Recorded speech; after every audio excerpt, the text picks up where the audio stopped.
Hello, everybody. Welcome to another episode of the Thriving Adoptees podcast. Today, I'm delighted to be joined by SUNI ZMICH. Looking forward to our conversation again. SUNI's been on the podcast before, had a fantastic conversation, and this is going to be a great one too. So I'm looking forward to this. So, healing. What does healing mean to you, SUNI? Oh, thanks for asking, Simon. So, I think what healing means for me is that when my trauma no longer affects my current day judgment, and by affects, I mean negatively affecting it. And certainly our past is always going to be a part of our present, and it will affect our judgment in positive ways, hopefully, if we learn from it. But healing means that I can move forward without the shackles of my trauma. Beautiful.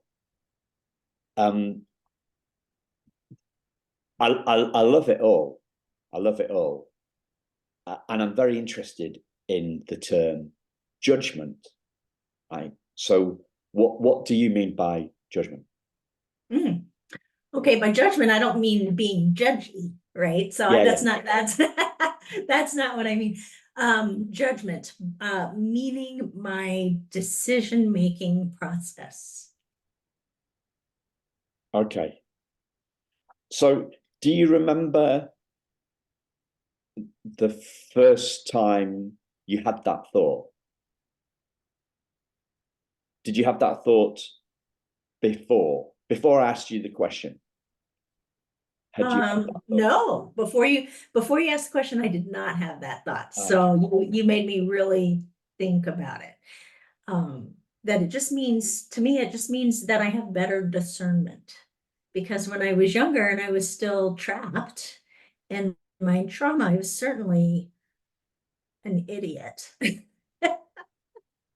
Yeah. So I hopefully I'm less of an idiot these days because I do feel like my judgment is better. And by judgment, I mean having my eyes open to the needs of others or to perhaps their traumas or their motivations. And maybe my definition might unfold compassion, which I certainly didn't have as much of when I was younger. Yes. So I think healing is not only an inward action, but it also extends to other people because you have more grace for things that happen with our fellow human beings. Yeah, I love that. So I was talking to Jill Uchiyama, who's been on the show today. She's a filmmaker, and we were talking about some ideas a couple of weeks ago, and we're looking at a film, and something that came to me is this idea that this central tenet of filmmaking is that it's called the hero's two journeys. Right? It's called the hero's two journeys, and how it relates to what you're just saying is the hero's two journeys are, one is the outward journey, and the other one is the inward journey, right? So the inner journey is what's going on for us internally, and the outward journey is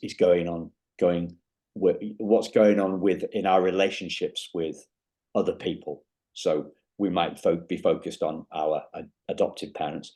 We might be focused on our biological parents. We might be focused on both. And to look at those as like feelings are an inside job. Yeah. So we're looking at the inner journey with our feelings, and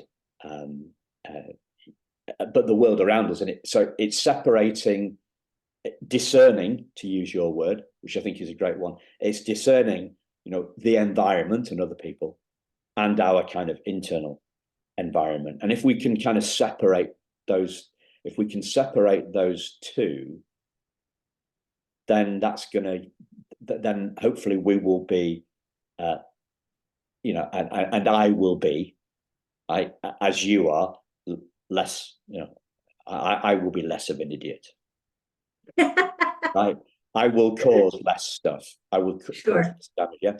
So let me give you an example about what I'm talking about. So I got a message from somebody, a fellow adoptee, and it became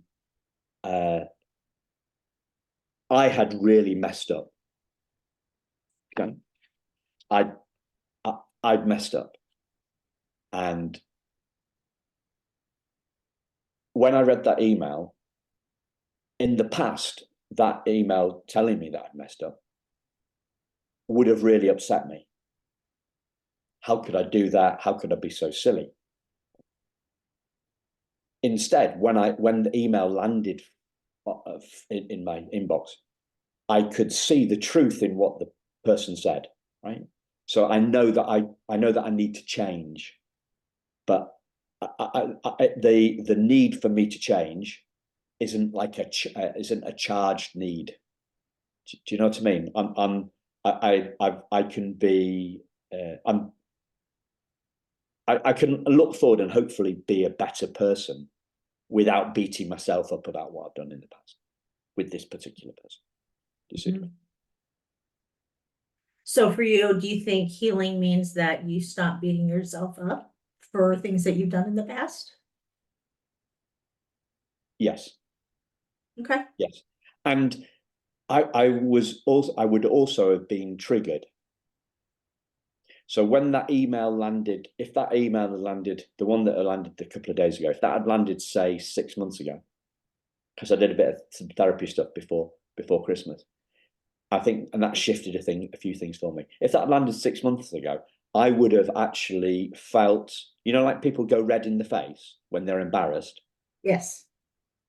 When I make a mistake, I kind of feel red all over.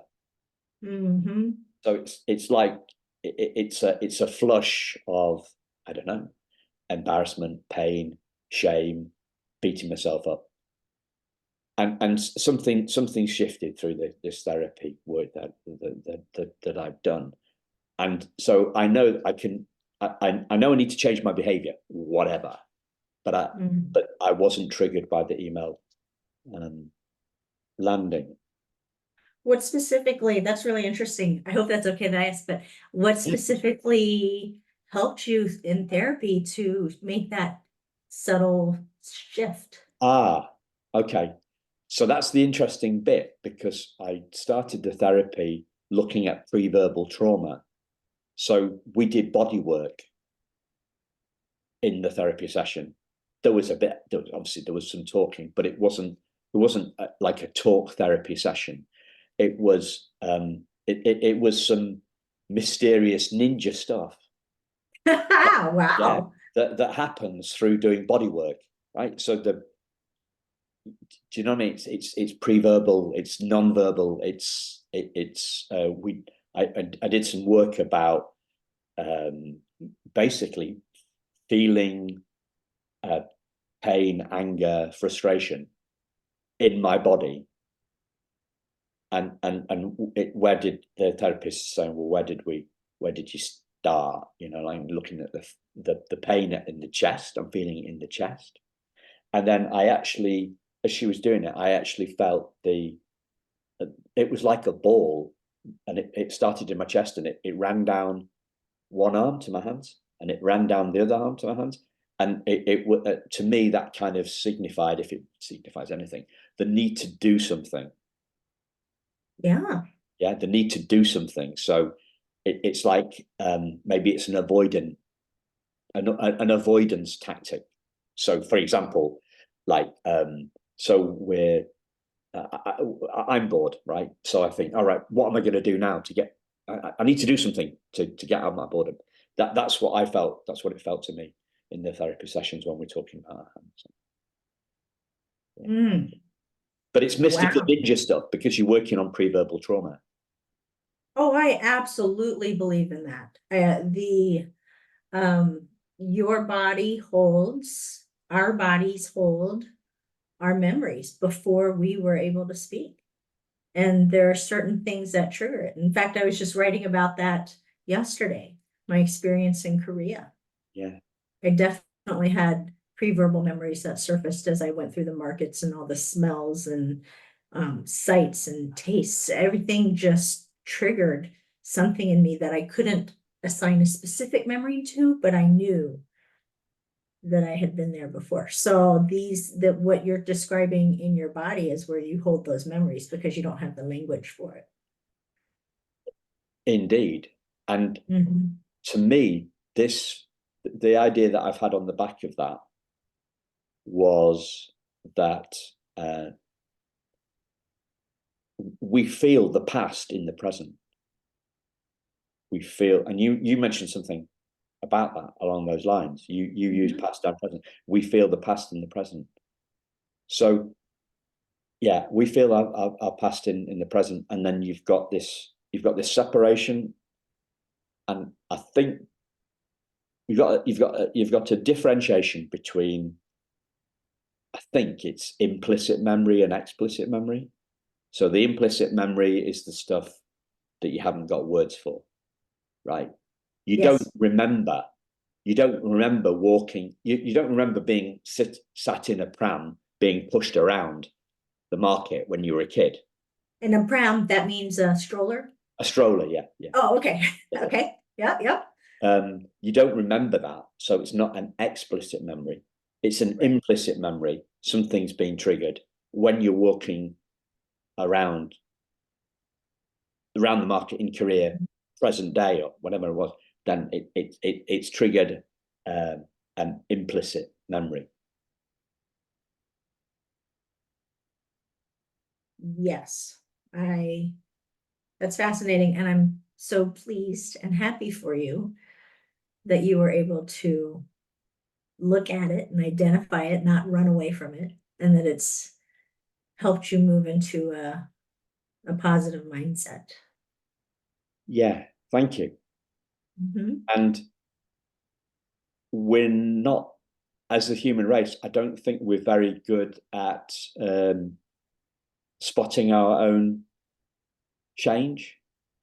Like we spend so much time in our own heads that, you know, the little voice is usually a negative one rather than a positive one.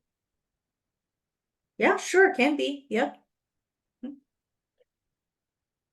So the other idea I want to talk about from what you said, you talked about the shackles of your trauma, and you talked about breaking free. Oh no, you talked about being trapped. That's one, isn't it? Trapped by our trauma. Now there's a metaphor. There's a metaphor. An alliterative metaphor. Yeah, we love a bit of alliteration, don't we? Trapped by our trauma and shackled to our trauma, so that we're kind of, to use a different metaphor, the one that came to mind as you were talking, I was thinking about the fact that we see the world through adoptees' lenses. Yeah. You and I do, sure, because we're both adoptees. Yes. And we've both got glasses on, funnily enough. But yours are cooler than mine, right? So when you think about the judgment, when the judgment and not judging people, but decision making and things like that, if we are trapped, if we're trapped by our trauma, trapped in our trauma, if we're shackled to our trauma, then we view the world through a trauma lens, don't we? So healing is ceasing to view others and the world through a trauma lens. So it's almost like it's like, you know, like you can't see. Are you a skier? Have you ever been snow skiing? You ever tried that? I have tried it. I am not proficient, not even close, but yes, I know what you're saying. You know what I'm saying? Did you Did you wear sunglasses or goggles when you were skiing? Do you remember, or both? I wore sunglasses. You wore sunglasses, right? Okay. So if you put a pair of yellow sunglasses on, right, you can't see white snow. You just see yellow snow. Yeah. Yes. You just see yellow snow because our lens is determining what we see. So it's almost as if you're talking healing as taking the yellow sunglasses off when you're on the ski slope and seeing white snow. Yeah, that's a good way to put it. Certainly, for me, healing started to happen when I looked at other angles. So not just through the lens of the adoptee, but through parents and birth parents. It also opened my eyes to the fact that everyone who approaches the adoption community, or almost everyone, comes to it with a little bit of shackled trauma themselves. And so understanding that is really what helped me heal.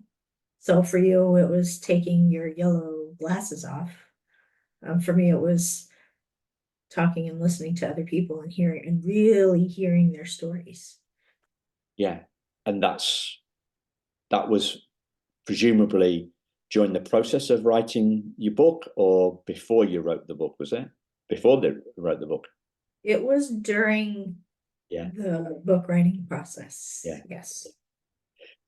Do any particular moments come to mind when you saw that for the first time?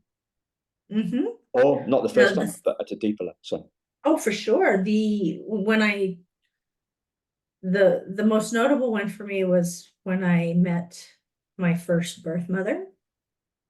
So I didn't know that she was a birth mother when someone introduced me to her. So when we commenced with the interview, I thought she was an adoptive mother.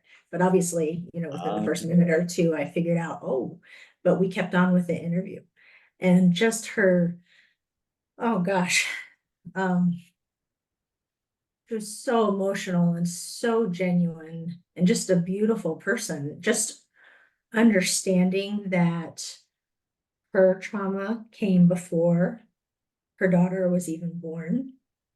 Just something about that story, understanding that the trauma didn't necessarily start with her daughter, but with her the mother's circumstance.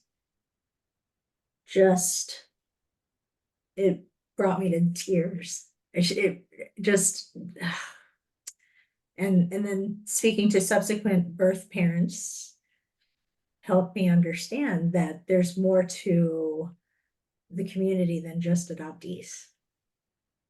And so, not that I was glad that they were hurting, but the fact that I was not alone in my own hurt was what really helped me move forward. Was that because was there an element of you seeing how your birth mother's trauma had impacted you while you were in utero, or was that I'm barking up the completely wrong tree there? Oh, well, that's another angle too. Certainly it had to have affected me. Because when I'm a mother and I was pregnant twice, and certainly your baby becomes a part of who you are. It's this symbiotic relationship when you're pregnant. And certainly when I was upset, I could feel my baby in utero. She was also upset. Or it just, so you can't, there's no way that a baby can be born and taken and, be surrendered for adoption, there's no way that that baby doesn't remember the time in utero. And In the so, what's it? The implicit memory stuff, yeah. yes, there's absolutely no way that that won't affect a baby. And no one's expressed that quite as clearly to me as you just did then. So I think what you said is, if you're upset, your baby's upset. Is that what you said? Yes, I did. And so think about the trauma. You thinking about your birth mother? Yes. So yes, thank you for bringing back that question. My short-term memory these days escapes me especially when I go off on a tangent. But yes, it did get me. So thinking about my birth mother. So in interviewing all of these birth parents, what ended up helping me heal was understanding and subsequently forgiving my birth mother. Because there's no way that she could have surrendered without any trauma of her own. And her trauma came first. Do you remember the moment when that kind of spontaneous forgiveness happened? Probably after I had time to reflect with this first birth mother's interview. Do you remember how that felt in the moment? Do you remember a specific moment around that?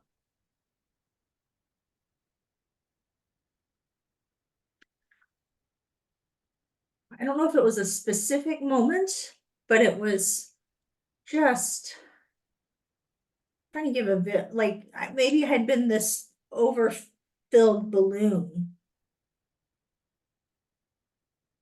for my entire life, and then finally the knot was released, and it just, released all of the hurt and emotion and anger and just that amalgam of just that quagmire of emotions. That's all mixed up into your origin story, just kind of released, because I finally had understanding.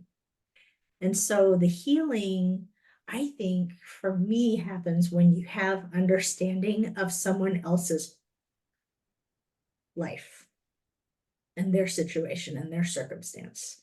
And I have not met my birth mother. And I don't actually think I will. I've tried, and that's a whole nother story. Yeah. Went to Korea last year. But just understanding what she must have felt helped me step forward. Yeah. I don't know whether, do you realize the profundity of the stuff that you're sharing here? I do, but I have thought about this quite a bit. I've been, writing quite a bit, and so I have examined this. Yes.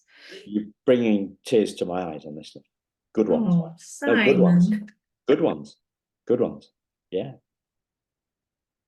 Oh, well, I'm putting some stuff into words, right? So, no, listeners, she's making a frown face. This is good stuff, right?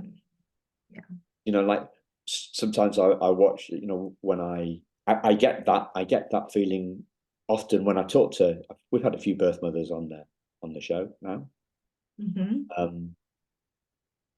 When I speak to birth mothers, when I watch birth mothers on telly, it often makes me cry, because it takes me back to a moment very similar to the moment you had when the balloon burst. And I was asking you about the moment because in my experience, it has been. It's a thing that happens. Healing is a thing that happens in the moment. It happens. Can you tell me about your experience? Sorry? I'm very curious. Can you tell me about your experience? Well, yeah, I can. I'm hesitating slightly, but I did I tell you about reading the letter from my birth mother? Yes. Yeah. Yes. Okay. So listeners have heard this before. Sorry, listeners, but it was that, right? So Okay. I read the letter.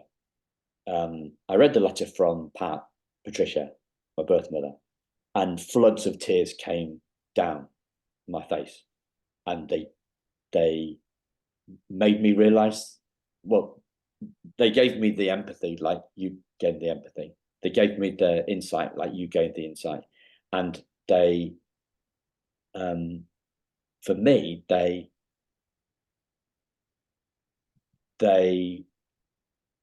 insight shifted 40 seconds of the most profound pain I've ever felt. And I realized I'd been wrong in those 40 seconds.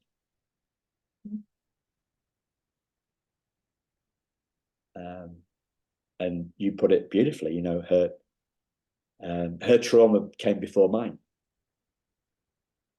That's kind of similar vibe to what I got. I also got the power imbalance, which was an interesting one. I felt the power imbalance between my birth mother, Pat, who was 22, and the social worker who was presumably older, but in a position of authority. I got that power imbalance, and I got kind of most of all, I got her desperation. I got my birth mother's desperation. I felt her desperation, and I felt there was no. I felt connected with her. I felt she and me were one, and it's those moments that of insights that, you know, take are mind blowing, literally mind blowing in a good way. They blow our mind. They blow our false beliefs out of the water. And that's why I'm so delighted that you could remember that stuff, because we're hoping that, what's the podcast about? You know, I'm getting tingly now just thinking it. What we're trying to do, we're trying to catalyze some insights. We're trying to share our healing moments. Now I'm getting goosebumps all over. We're trying to share our insights in the hope that catalyzes insights, and we're going deep, but there's no it's an infinite depth thing that we're here. I agree.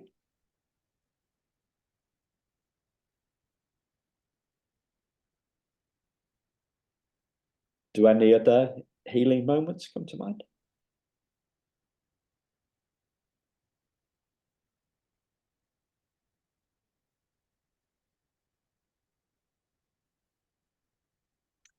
When I went to Korea last August, my family and I went. There were several moments that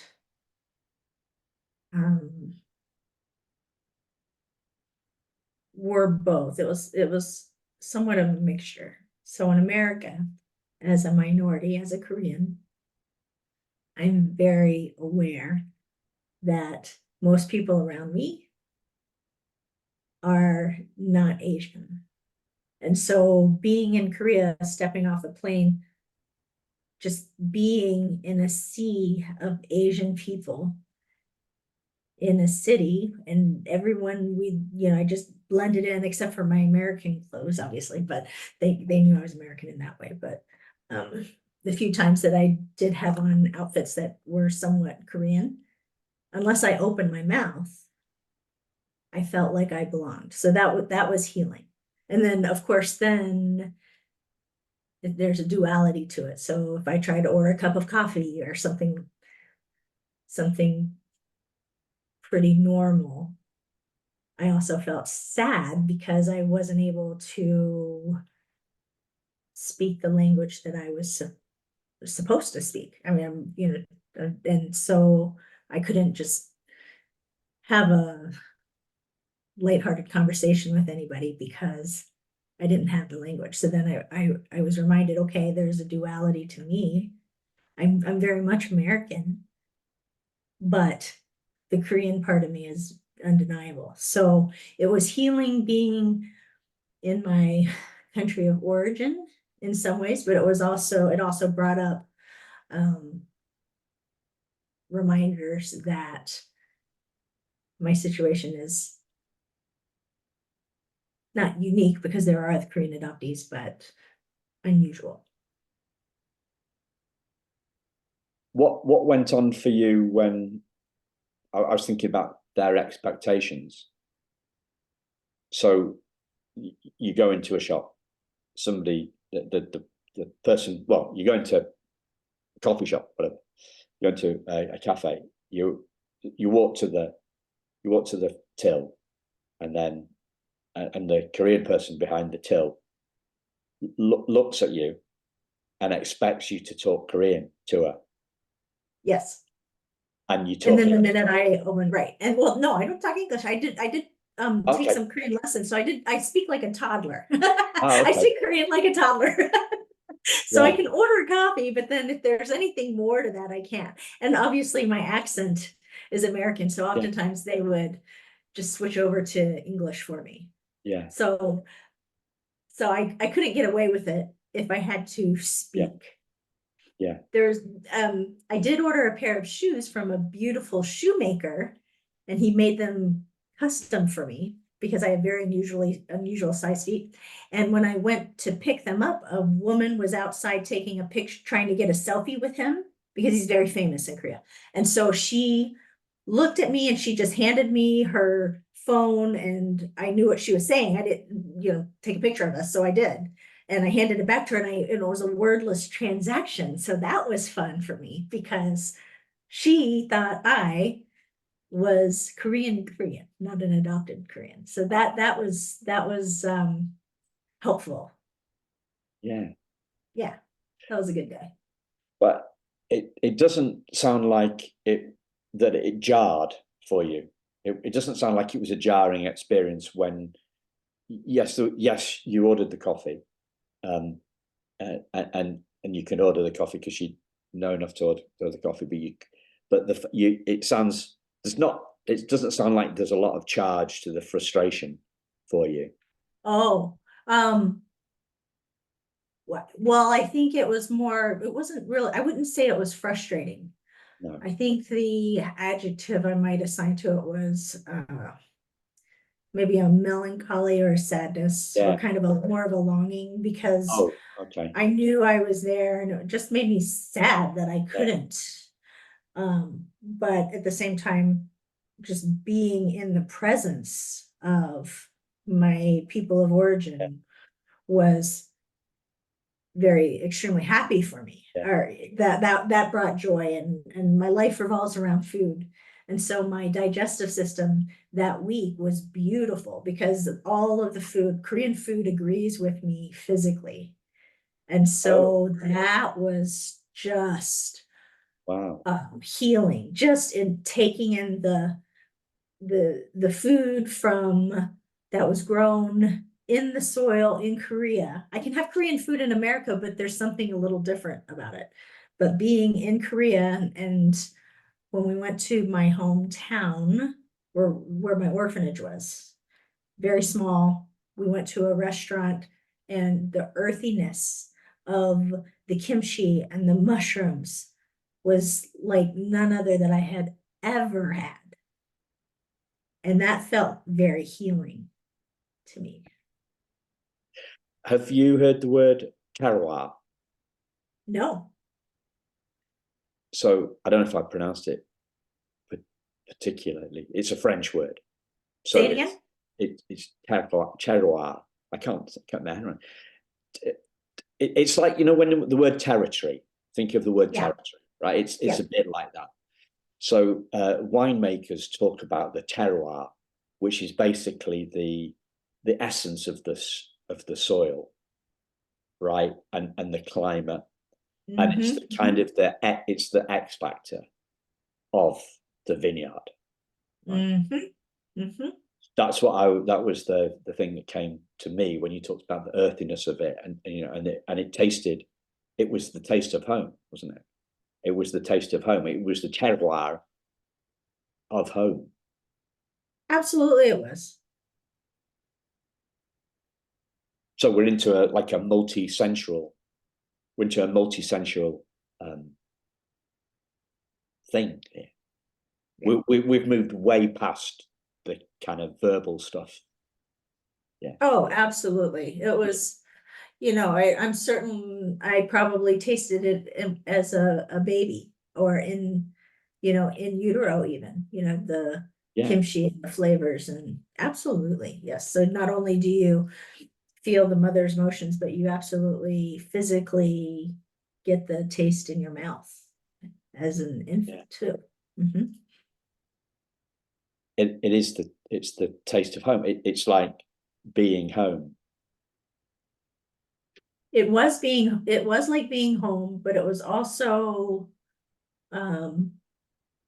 not, because I can't deny that American food culture is in me too. So it's like I originated there, but then I was carved out in America and shaped, molded differently. So when I go back, it's just not quite right, but it is right, but it isn't. The duality of it's just, runs parallel, and there's just, you can't remove one.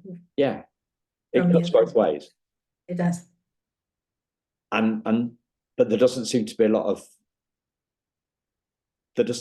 of confusion there. You're not confused about it cutting both ways. You're kind of happy. You're happy-ish. You're content with the cutting both ways.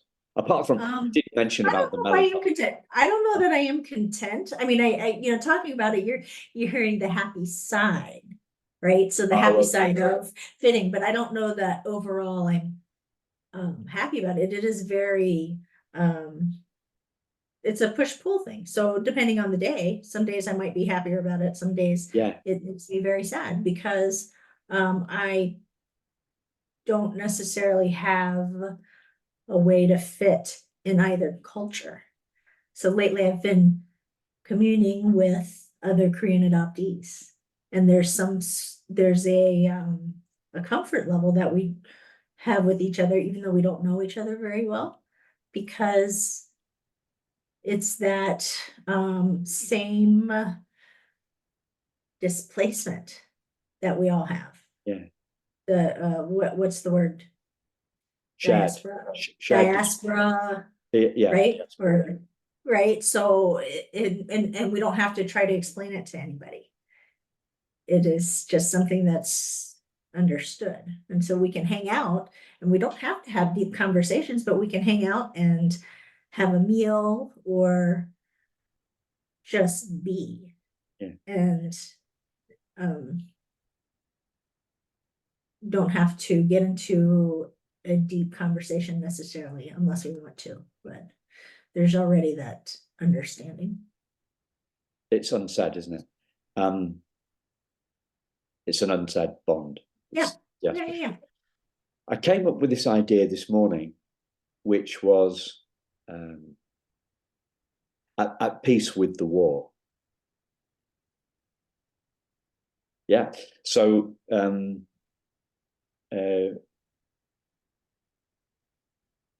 I can't think of it.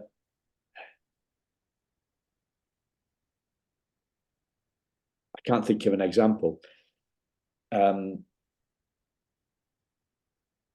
So sometimes I've got two voices in my head.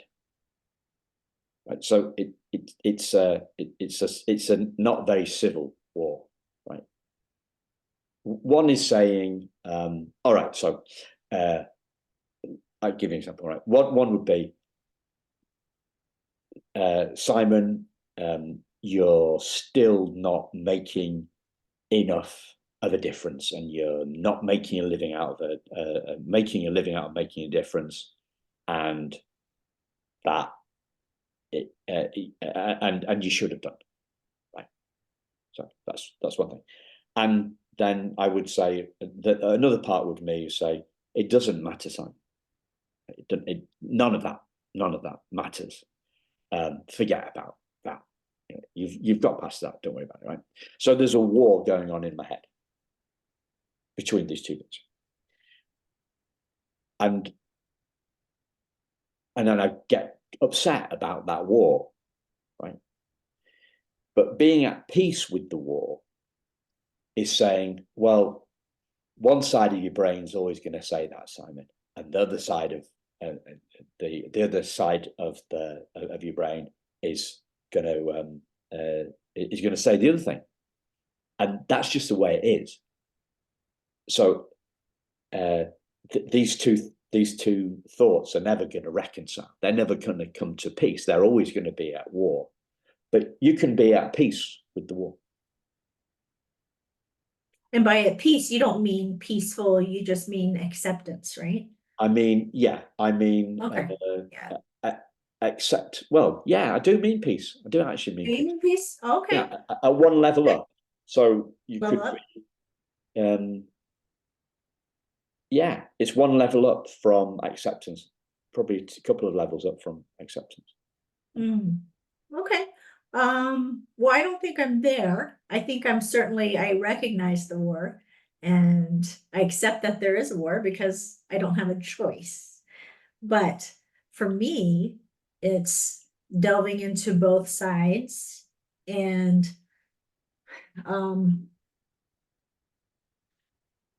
it doesn't mean I have to like it. So there I sound like a toddler, I guess. But I do understand, and I've wrapped my brain around that there's always going to be two sides to me. Yeah. There's going to be the American side and there's going to be the Korean side. And just, I think it's going to be a lifelong journey for me trying to put the two pieces together or bridging it. So that, I think that's probably where the difference is. I don't know that I'll ever be at peace about it, but I certainly accept that that's my reality. But and a lot of people that I've interviewed have had a lot less peace.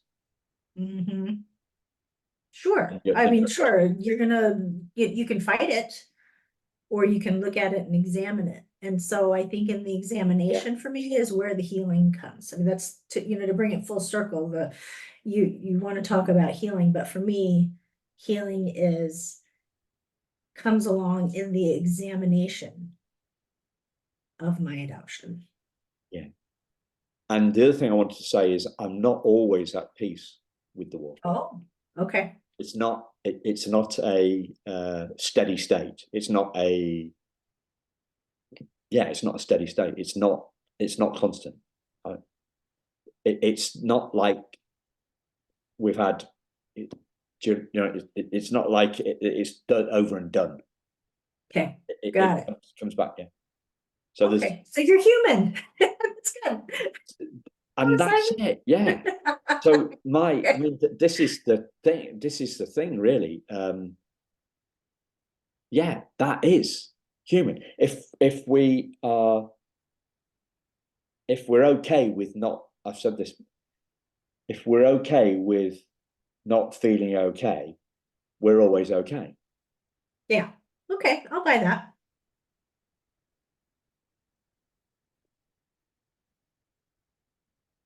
Good, because we're out of time. Okay.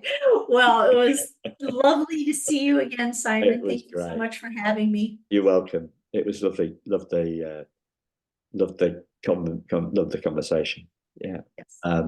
So listeners, there's a link in the show notes to Sunny's last episode and her book, which is great. The book is all about experiences of other Korean adoptees, yeah? And adopted parents. All adoptees, domestic and international. Oh yeah, and sorry. Parents and adoptive parents. So many perspectives. all sides of the constellation. Fantastic. Thanks, Sunny. Okay, thanks, Simon. Thanks, listeners. See you soon. Bye.